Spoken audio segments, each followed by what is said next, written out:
आदमी party fail है। देखिए आपको बता रहे डायग्नोस्टिक डिपार्टमेंट फंड कितना था, 371 करोड़ 6 लाख रुपए, और खर्च कितना किया गया आप यहां पर देखेंगे 68 करोड़ 91 लाख रुपए खर्च किया गया। बाकी बचा हुआ पैसा कहां पर गया, इस सवाल खड़ा होता है। और आपको इसलिए हम बता रहे हैं कि रिपोर्ट पे लगातार खुलासे हो रहे हैं। दवाई और सप्लाई की जानकारी आपको दे, फंड मिला था 119 करोड़ 85 लाख रुपए, जिसमें से सिर्फ और सिर्फ महज 83 करोड़ 14 लाख रुपए ही खर्च किए गए। मानव संसाधन की बात करें, फंड था 52 करोड़ रुपए, और यहां पर आप देखेंगे खर्च सिर्फ 30 करोड़ 52 लाख रुपए खर्च हुआ है। तो स्वास्थ्य से यहां पर स्वास्थ्य डिपार्टमेंट, जिसके बारे में बार बार आम आदमी पार्टी की वो सरकार, अरविंद केजरीवाल की जब सरकार थी, कहती थी हम काम कर रहे हैं। आईएससी और बीएससी की बात करें, फंड 6 करोड़ 93 लाख और खर्च यहां पर हुआ है सिर्फ और सिर्फ 6 करोड़ 20 लाख, यानी कि यहां पर भी लाखों की धांधली हुई है। ये खुलासे हुए। बाकी की आपको जानकारी दे रहे हैं, अन्य की जानकारी दे रहे हैं। 61 करोड़ 11 लाख और यहां पर खर्च हुआ है 57 करोड़ 11 लाख। ये रिपब्लिक भारत एक्सक्लूसिव रिपोर्ट आपको बता रहा है कि आज ये खुलासे होने वाले हैं, और जिसके बाद कट्टर ईमानदारी की जो छवि थी वो यहां पर धूमिल हो गई है। और विवेक इस वक्त दिल्ली से हमारे साथ जुड़ रहे हैं। विवेक, अहम खुलासे हुए हैं, रिपब्लिक भारत के पास खास जानकारी, स्वास्थ्य विभाग का बड़ा खुलासा, बढ़िया निमित्ता। बिल्कुल दो तरह के सवाल हैं। एक तो है कि पैसे फंड थे और उसे खर्च नहीं कर पाए, और दूसरी तरफ से कि जो अमाउंट बचे उनका क्या हुआ। दोनों सवाल एक साथ पूछे जा रहे हैं जिनका कोई जवाब इनके पास नहीं है। आप देखेंगे 2000 करोड़ से अधिक का यहां पर घोटाला सामने आता है। सबसे बड़ी बात कि कोरोना काल में जो काम को लेकर के, जो स्वास्थ्य सुविधाओं को लेकर आप पार्टी बराबर अपनी उपलब्धियां गिनाती रही, लेकिन उसमें आप देखिए क्या होता है कि 600 करोड़ से ज्यादा की फंडिंग होती है, ये 300 कुछ करोड़ रुपए जो है वो खर्च नहीं कर पाते, और जो बचते हैं, यहां तक कि मास्क और सैनिटाइजर की जहां तक बात होती है वहां भी घोटाले नजर आते हैं। अगर आप पूरी रिपोर्ट को अगर पढ़ जाएं, लाइन बाय लाइन पढ़ जाएं, तो 2016-17 से लेकर 2021-22 तक की रिपोर्ट में आपको सिर्फ धांधली नजर आएगी और करोड़ों रुपए के वारे न्यारे कर लिए गए।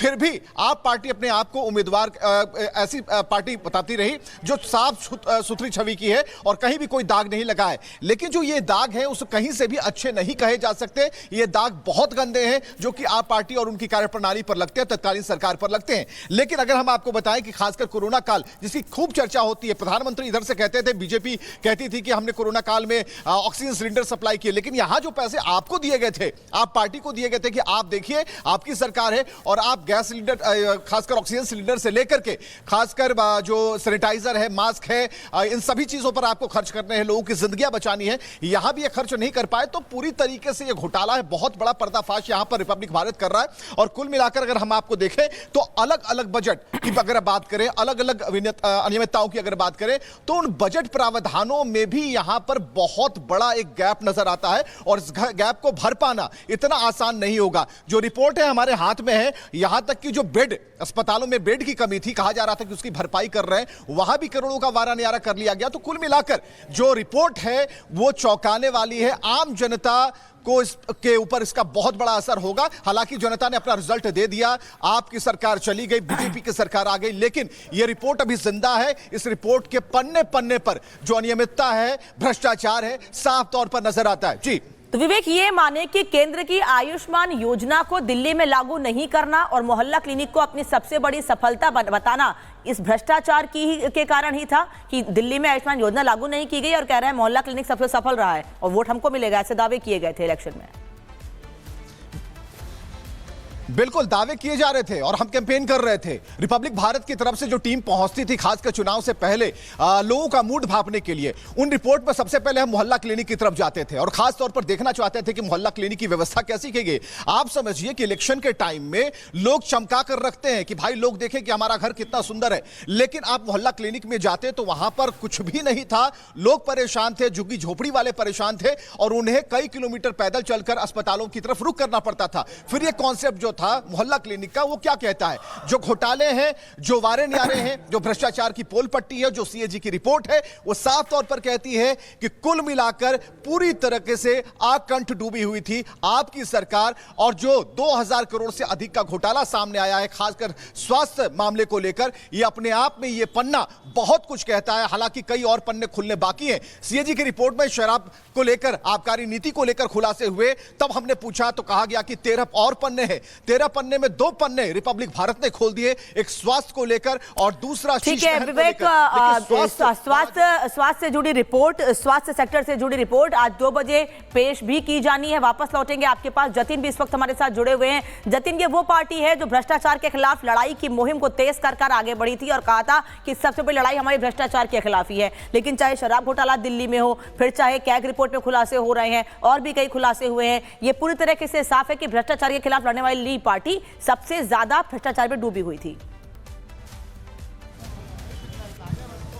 बिल्कुल, देखिए, और सीएजी की ये रिपोर्ट अपने आप में काफी चीजें बता रही है। वो बता रही है कि किस तरीके से अपने हेल्थ का एक तरीके से गुणगान करने वाली आम आदमी पार्टी जो मोहल्ला क्लिनिक को अपना बेंचमार्क बताती थी, आज उनकी हालत हर कोई देख रहा है। सीएजी रिपोर्ट में साफ तौर पर बताया गया कि सेंट्रल गवर्नमेंट के जरिए 2200 करोड़ रुपए दिल्ली सरकार को, जिस समय आम आदमी पार्टी की सरकार थी, वो दिए गए। 6 सालों में पैसा दिया गया और महज 600 करोड़ ही खर्च किए गए। सवाल ये खड़ा होता है कि बाकी क्या 1800 करोड़ रुपए का हुआ क्या? जिस रिसोर्सेज के लिए ये पैसा दिया गया, उन रिसोर्सेज में उस पैसे का इस्तेमाल नहीं किया गया। और यही सबसे बड़ा कारण इस घोटाले को लेकर है कि हेल्थ सेक्टर में भी आम आदमी पार्टी ने जो घोटाले किए, जो 1800 करोड़ रुपए है, उस पैसे का इस्तेमाल किस तरीके से किया गया, ये अब जांच का विषय है। आज 2 बजे जब सीएजी की रिपोर्ट विधानसभा के पटल पे पहुंचेगी, तो उसके बाद जब इंक्वायरी शुरू होगी, तब जाकर आप इंक्वायरी में पता लगा पाएंगे कि 1800 करोड़ रुपए का इस्तेमाल किधर किया गया। आप हैरान होंगे कि जब कोविड में ऑक्सीजन की कमी थी, उस समय भी सेंट्रल गवर्नमेंट के जरिए पैसा जो है वो दिल्ली की आम आदमी पार्टी की सरकार को दिया गया था, लेकिन उस पैसे का इस्तेमाल लोगों को ऑक्सीजन पहुंचाने में नहीं किया गया। बाकायदा ऑक्सीजन के लिए कितना अलॉटमेंट था, अस्पतालों में बेड बढ़ाने के लिए कितने हजार करोड़ रुपए, सैकड़ों करोड़ रुपए दिए गए, उन सभी पैसों का ब्यौरा जो है वो सीएजी रिपोर्ट में है।